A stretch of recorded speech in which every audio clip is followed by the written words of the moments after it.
E aí pessoal, tudo bem?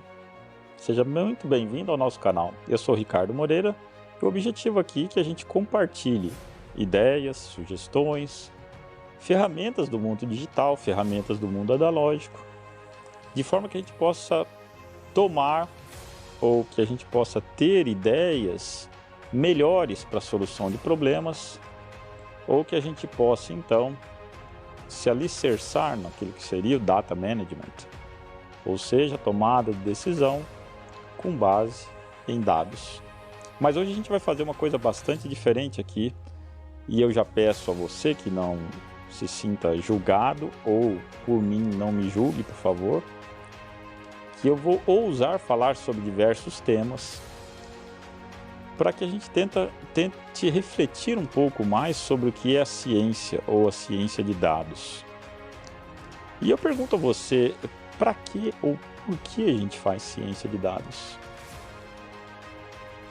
Porque se a gente vai discutir ideias, e é o objetivo aqui, diz a filosofia que seres pensantes discutem ideias,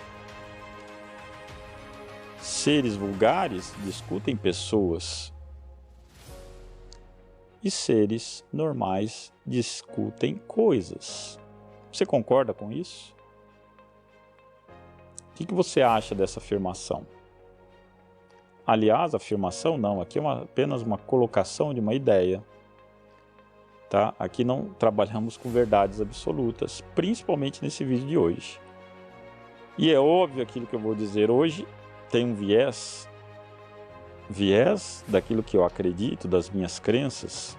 Por isso trouxe alguns livros e algumas outras coisas que a gente vai discutir ao longo do caminho dessa jornada desse vídeo de hoje, para que eu mostre a você com base em que eu faço este meu trabalho. E a primeira delas, extremamente importante, que eu diria, é: para que você faz ciência?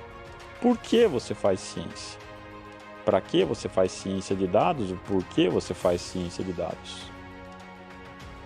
Se estivéssemos em um universo, eu diria, mais tecnológico, das startups, das aceleradoras e deste universo digital, certamente a pergunta seria: você está resolvendo a dor de um cliente? Essa seria a resposta que eu esperaria ouvir.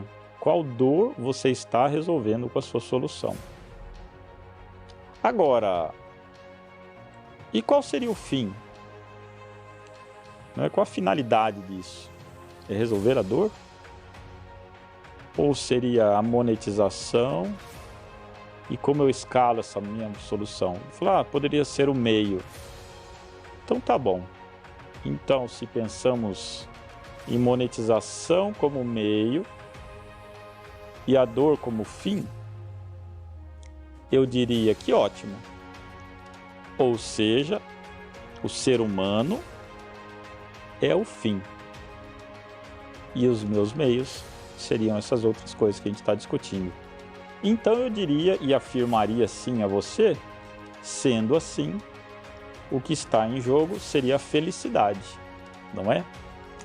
E aqui eu já aproveito para compartilhar, e você verá que a gente vai compartilhar diversos slides e informações que eu julgo importantes para essa nossa discussão, lá da ciência da felicidade. Eu tive o prazer e agradeço aqui a Berkeley University por fazer parte das pessoas que utilizaram de todos os conhecimentos desse curso, Science of Happiness at Work, para pensar um pouco então sobre essas ideias que eu venho compartilhar com você hoje.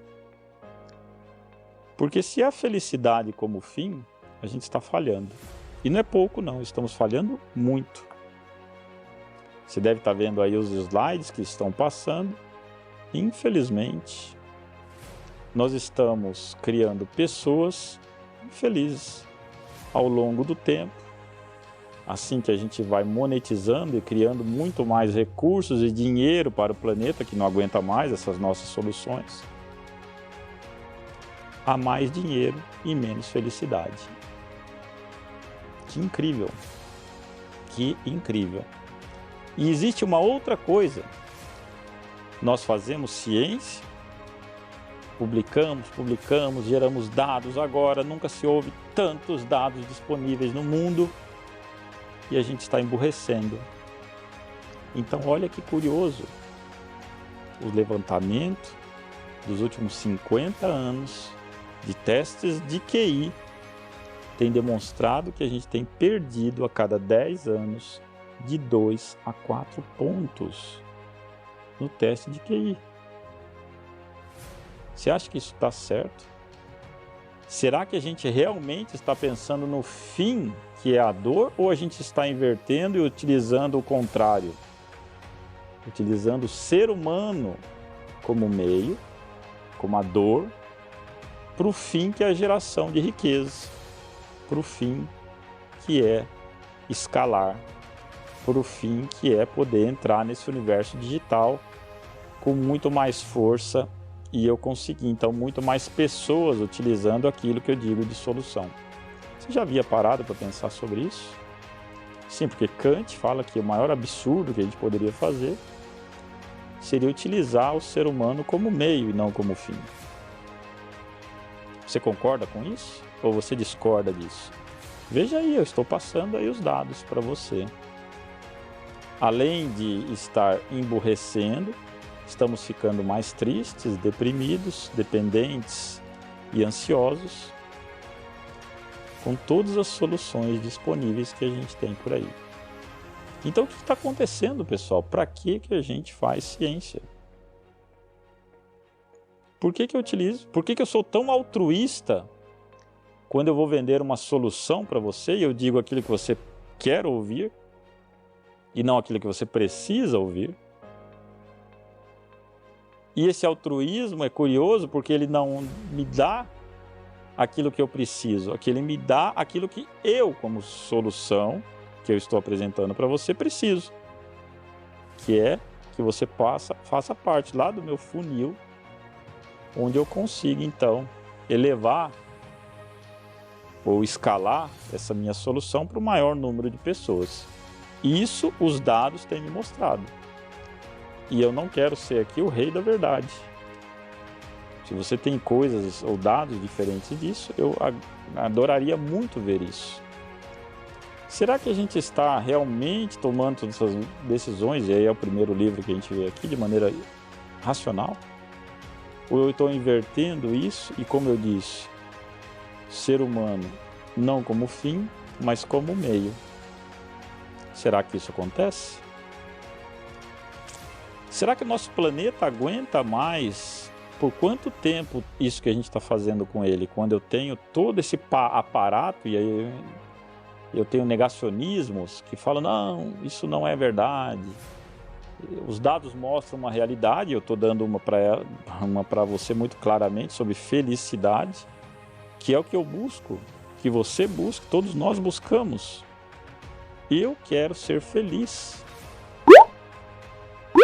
E o que tudo isso, todos esses aparatos têm me mostrado? Que eu estou no caminho errado. Tá? Mas mais ao final eu quero falar sobre você, sobre possíveis soluções, e por isso que eu utilizei alguns meios que eu acredito que possa ser feliz para a gente refletir sobre essas ideias. Então, quando eu defino esse nosso mundo analógico, com problemas gerados por nós, seres analógicos, resolvidos por um cérebro analógico, com parte, e isso é a beleza da coisa, de ferramentas digitais que podem me ajudar, eu então posso trazer a esse mundo soluções que me ajudem a não destruir o próprio planeta. E aí, se eu pensar assim, um problema extremamente complexo e uma matemática complexa, me vem à mente, por exemplo, fractal. Sim, eu olho para uma nuvem e ela não é um círculo perfeito. Eu olho para uma árvore e ela não é um triângulo, um quadrado ou qualquer outra forma geométrica regular. E aí eu gosto muito de Jackson Pollock, que faz trabalhos inacreditáveis utilizando isso. Não sei se ele sabia que sabia, sobre fractais. mas a gente consegue até 93% de acerto, utilizando aí a inteligência artificial para provar que os trabalhos deles são eminentemente trabalhos que a gente poderia considerar fractais. E essa teoria nesse mundo analógico, então, me dá, na minha mente, a complexidade desse nosso mundo analógico. E a complexidade que a gente precisa lidar para resolver os problemas que nós, analógicos, geramos neste mundo. E se eu penso lá de 1991 até os dias de hoje, o que mudou? Mudou que hoje eu tenho um computador, eu tenho esse universo digital. Mas se eu penso como é que eu poderia definir esse universo digital, e eu não vejo outra saída, tá? E daqui a pouco eu vou dizer para você por que eu trouxe essa oportunidade, eu conseguiria definir esse universo digital como isso aqui. Aqui está o meu universo digital. Aqui está o meu universo digital. E esse universo digital? Como é que eu conseguiria definir esse universo digital? Bom, pessoal, eu conseguiria definir, ou não propriamente definir esse universo digital, mas aqui para mim esse é o universo digital, segundo um conceito da era pós-moderna. O que seria essa era pós-moderna? Assim como diz Bauman, um mundo líquido. Um mundo líquido onde ele é instável, completamente instável, como a gente vê, de relações completamente instantâneas, pouco duráveis, de consumo rápido, não é? E disforme, completamente disforme. Então isso para mim é o universo digital. Esse formato que eu trouxe para você é, na verdade, aquilo que eu defino como sendo esse mundo líquido. E Bauman, não sou eu que defino, Bauman diz o seguinte: neste mundo, neste universo digital, redes sociais são armadilhas. São armadilhas. E eu ouso dizer uma outra coisa. Eu ouso dizer a você que se são armadilhas, nenhuma nova tecnologia ela é neutra. Ela vem aí por alguma boa ou má razão.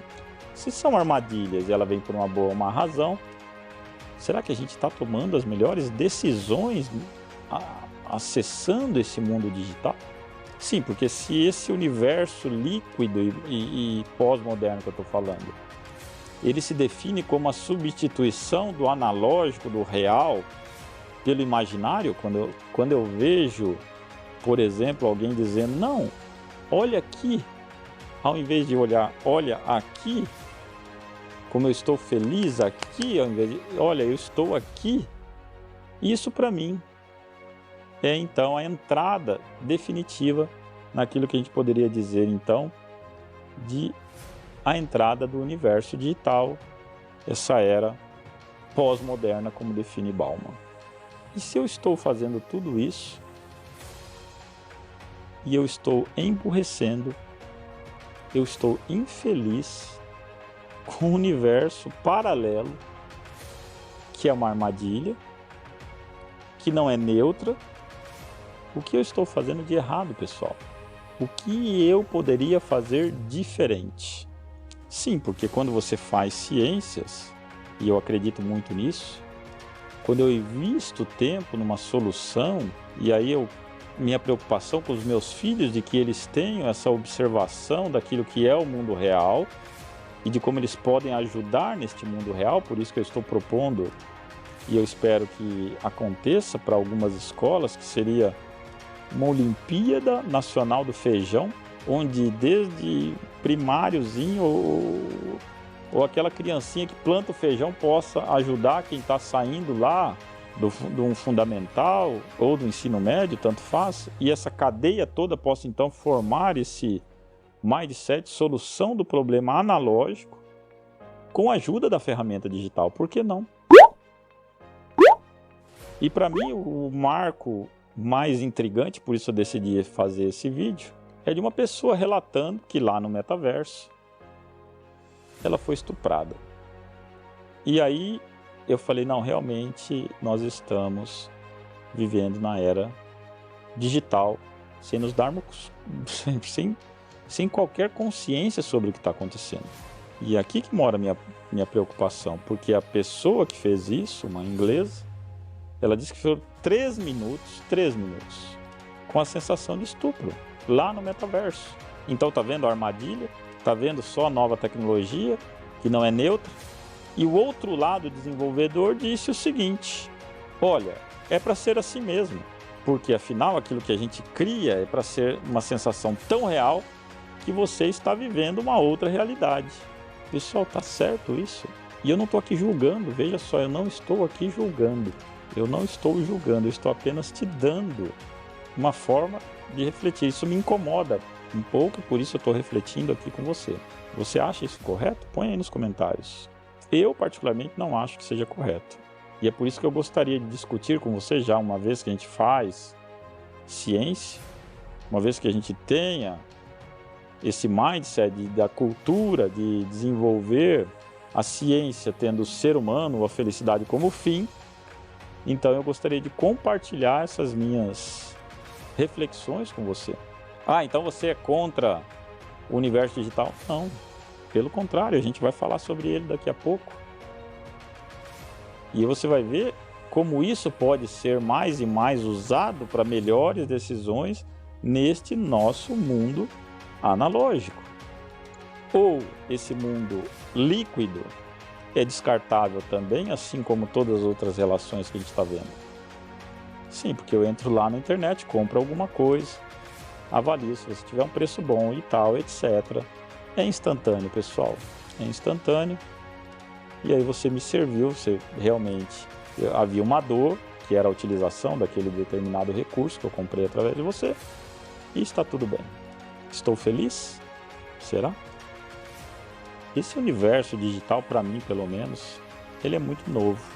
Então, quando eu penso em universo digital versus nosso universo analógico, me vem logo essa coisa do mito da caverna de Platão, né? Então, a gente é acorrentado, sem entender a vida inteira, sem entender o que seria não ser acorrentado, a gente vai lá e se ilude com as sombras. A fogueira dentro da caverna, sugiro a você que estude um pouco sobre isso, cria essa ilusão de que uma rede social, que esse universo digital é a solução para todos os meus problemas. Há ainda aqueles que são extremamente hábeis e diz, venha comigo, a minha solução vai tampar ou vai conseguir dar sentido a esse vazio enorme que existe dentro de você. Será, pessoal? E eu não estou dizendo que isso seja mal, essas soluções. Veja, a gente acabou de passar por uma pandemia e foi fantástico que a gente viu no universo corporativo.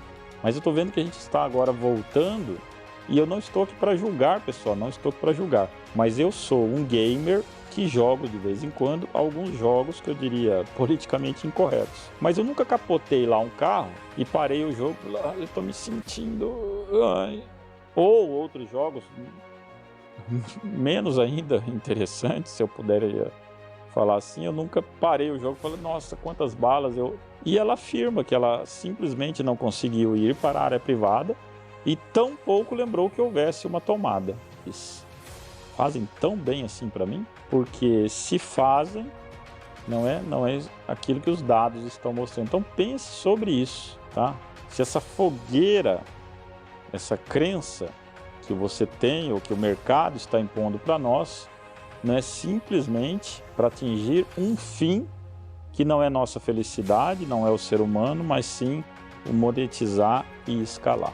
E como é que a gente, no meu singelo ponto de vista, poderia resolver isso? Eu vejo que esse universo digital ele traz uma vantagem, uma capacidade de entender o ser humano que a gente nunca teve antes, pessoal. Então eu vou lá, crio uma solução e o que é pior, né? À medida que eu vou entendendo mais e mais sobre o ser humano e como a gente toma as nossas decisões, E por isso esse universo digital me assusta um pouco quando eu vejo que neurocientistas estão usando os nossos próprios neurotransmissores, dopamina, serotonina. Quando eu coloco lá 3 pontinhos, plim! O que eu faço no seu cérebro, tá? Quando eu não consigo mais me desgarrar desse tipo de artefato, de um celular ou de um tablet.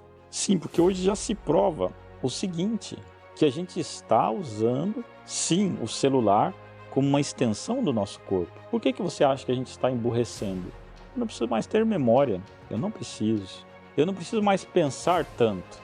Pensar gasta energia. Lembra? Nosso instinto de sobrevivência diz, o meu cérebro tem que manter você vivo, não é? Eu preciso perpetuar uma espécie. E o que ele faz com nós? E quando alguém estuda os efeitos desses neurotransmissores, eles nos têm nas mãos. Então cuidado se você, a sua solução, está realmente utilizando alguma coisa que não seja o ser humano como meio para atingir outro fim que não o ser humano. Então quando eu vejo ali, por exemplo, um pedido de comida, né, prático, eu utilizo bastante, e aí no final de semana a minha oportunidade de estar com meus filhos fazendo uma macarronada, por exemplo, mas sim, a gente ficou 4 horas fazendo e produzindo macarrão, muitas risadas, e eu gosto sim de pedir lá. Mas o que eu ganho e o que eu perco com isso? Eu pedi a comida, mas aquele tempo que eu teria disponível com os meus filhos, ou com a minha família, seja ela mãe, esposa, sogra, sogro, filhos, aquele conviver socialmente, e aí você vai ver que lá em Ciência da Felicidade e Ciência da Felicidade no trabalho, a gente vê que isso é sim importante. Gosto muito, muito, muito, você vai ver aí que vai passar do trabalho do Ed, que lá em 2021, infelizmente, nos deixou, mas ele tem um trabalho chamado SWB, Subjective Well-Being, do qual eu tive o prazer de, ainda quando ele vivo, de fazer algumas aulas com ele. E ele mostra claramente que esse viver social é extremamente importante para nós. Tá? Depois você pode dar uma olhada. Ele é uma pessoa que estudou como ninguém este fato. E aí a gente começa a conhecer outras patologias como FOMO, Fear of Missing Out. Porque eu não posso estar fora do que está acontecendo lá. O próprio metaverso, ele não para quando você desliga a tomada. Ele continua. E qual o impacto disso no meu cérebro? Eu quero perder aquilo que está acontecendo lá? Provavelmente não. Mas isso está me deixando mais feliz aqui no nosso universo? Provavelmente não também. Aliás, os dados têm apontado que não. Então, pessoal, o que eu queria compartilhar com você é o seguinte, para que a gente sempre tenha em mente, quando a gente está desenvolvendo aqui, para que eu faço ciência? Fim, ser humano. Não como meio. Fim, a felicidade.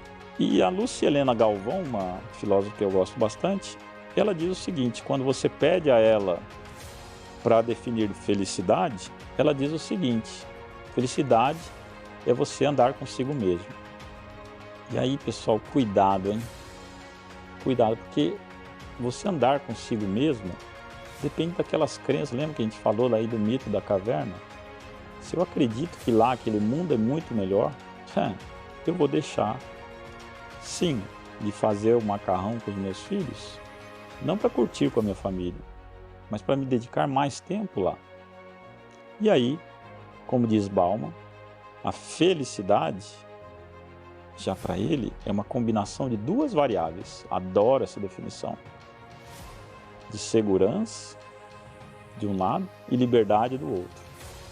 E não dá para saber exatamente como fazer feliz, porque cada um tem a sua fórmula. Então eu abro mão de um pouco de felicidade em troca de alguma segurança. Só que eu me torno escravo de alguma coisa. Porque ele afirma muito sabiamente que liberdade 100% vira um caos. E a segurança, 100% de segurança. O que acontece, pessoal?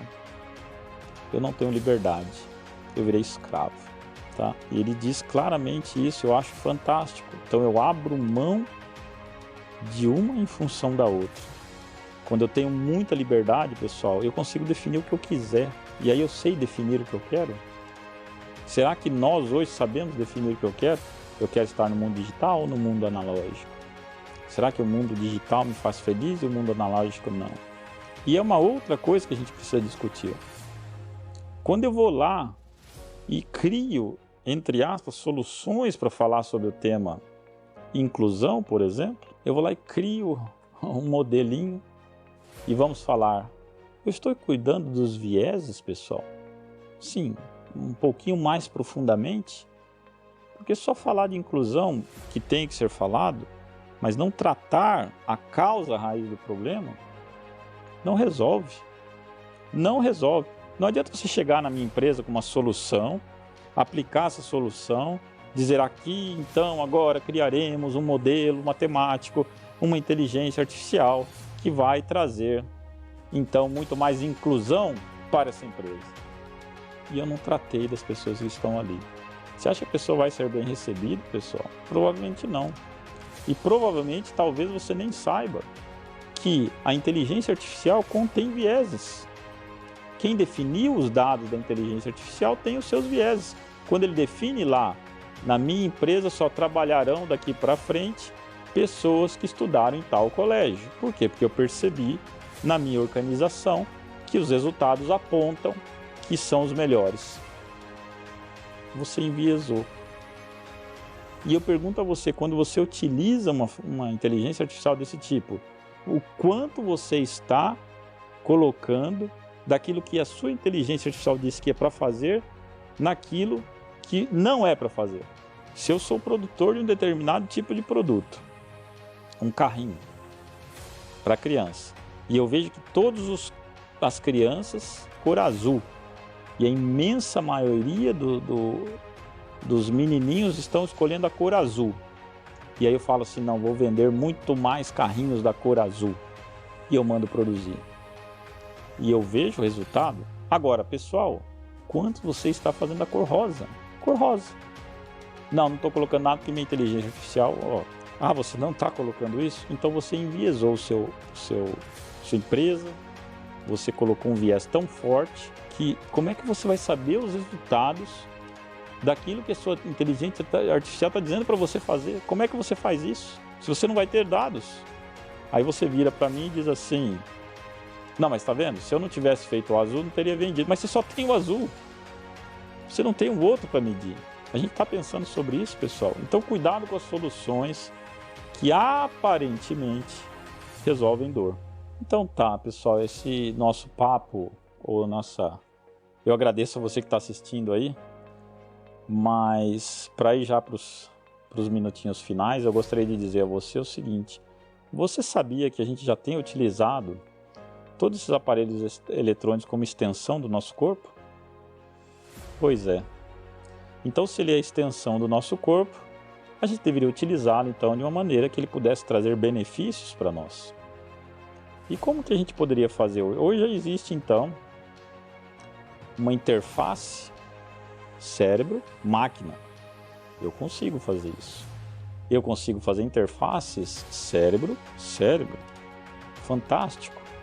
E para mim, a maior lição que eu poderia ouvir sobre inclusão na minha vida é conhecer que os genes, apesar de haver uma predisposição para algumas coisas, eles estão a serviço do meio. Então é a coisa mais inclusiva que eu já ouvi na minha vida. Então, se a sua família tem predisposição, por exemplo, ao diabetes, eu consigo fazer com todos os dados e informação que existe no universo, reverter essa situação. E os meus genes predispostos não são determinados para aquela condição. Eu consigo alterar esse tipo de condição. E isso é fantástico. Se eu consigo fazer isso, que maravilha. Então, se eu tenho hoje ferramentas, e aqui eu mostrei uma para vocês, e eu consigo fazer então essa interface, por que não utilizá-la de maneira correta?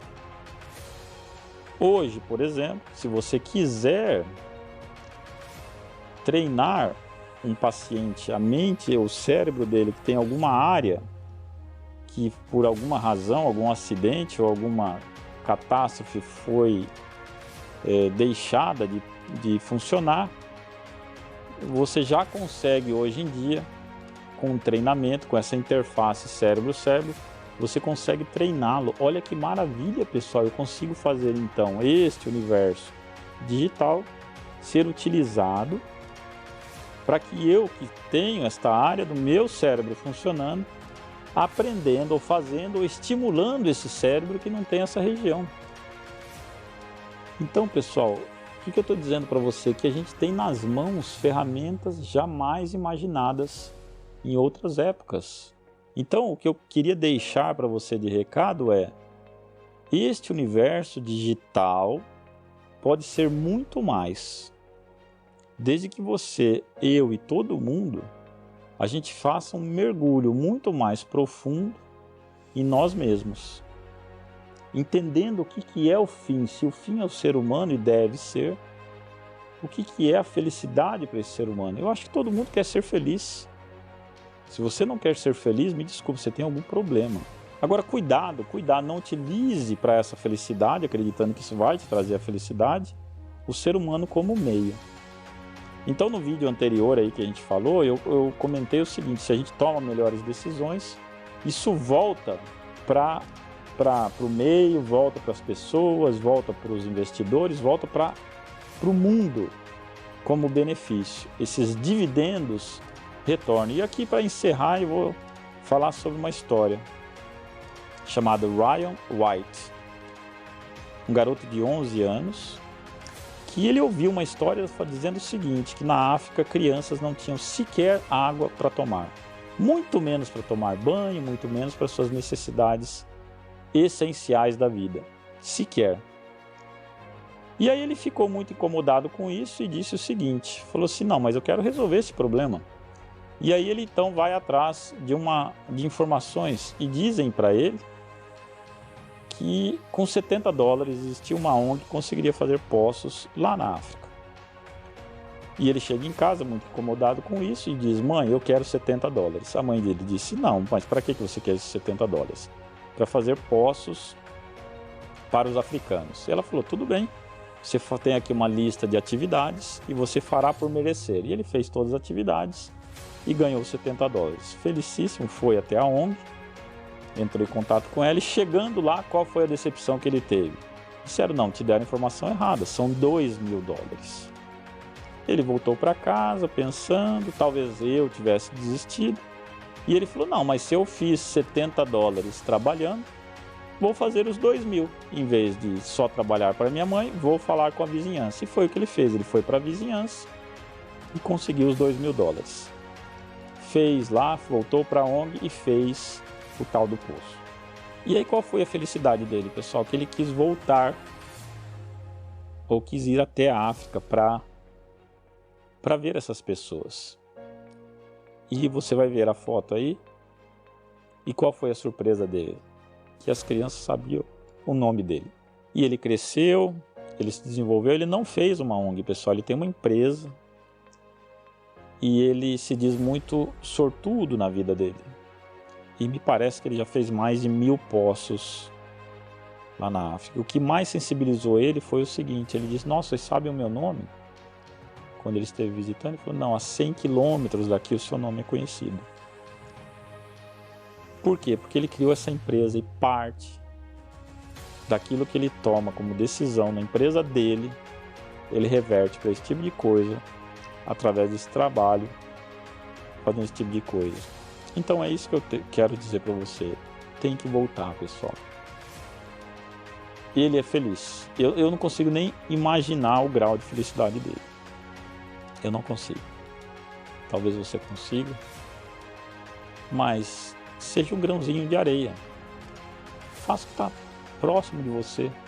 Você não precisa ir até a África. Você não precisa ter os $2.000. Mas você pode ser o grãozinho de areia. Se cada um de nós, 7 bilhões de pessoas, fôssemos um grãozinho de areia, pessoal, tomando melhores decisões, esse mergulho consciente sobre aquilo que é o nosso planeta, as outras pessoas, a felicidade que eu posso fazer, certamente a gente seria muito mais feliz. Eu aproveito para agradecer na última campanha que a gente fez. Você vai ver umas fotos rapidamente aí. Eu agradeço a você, que foi esse grãozinho de areia. Tá? Muito obrigado. Como eu falei, não me julgue por este vídeo. Eu simplesmente quis trazer para vocês, porque eu acho que os vídeos, de uma maneira geral, têm gerado um retorno interessantíssimo. Eu agradeço a você que manda a sua mensagem. Agradeço os comentários, mas de vez em quando eu acho que as pessoas... Você gosta disso, não gosta daquilo, gosta daquilo. Então, eu acho que agora está claro para você. Eu tento, à medida do possível, utilizar todos esses recursos de maneira que eu consiga ser feliz. O ser humano como fim, não como meio. Então, ambientes nocivos, já disse aí nos vídeos anteriores, você vai ter condições de ver. Estou fora. Tá bom? Muito obrigado por assistir. Compartilha, deixa o seu like, deixa o seu comentário, deixa sua ideia. Principalmente, pessoal, você não tem que concordar comigo. Vamos discutir ideias. Tá? Coloque a sua ideia. Eu recebi um comentário aí, você deve ver aí nos vídeos anteriores, que foi maravilhoso. Aliás, eu até agradeço a você. Uma das razões de fazer esse vídeo é justamente que você me fez refletir um pouco sobre isso. E eu não estava sendo claro o suficiente. Agora eu acho que com essas dicas, com esses livros, você sabe muito bem onde que eu quero chegar com o meu trabalho. Muitíssimo obrigado a você. Deixa o seu like, se inscreve no canal e eu volto então no próximo vídeo refazendo o trabalho sobre essa rede neural, tá bom? Então a gente vai fazer esse trabalho de rede neural e vamos sugerir lá novamente essa campanha nacional do feijão. Valeu, meu muito obrigado, espero que você tenha gostado, compartilha, deixa o seu like, se inscreve aí, um abraço, até mais, tchau, tchau.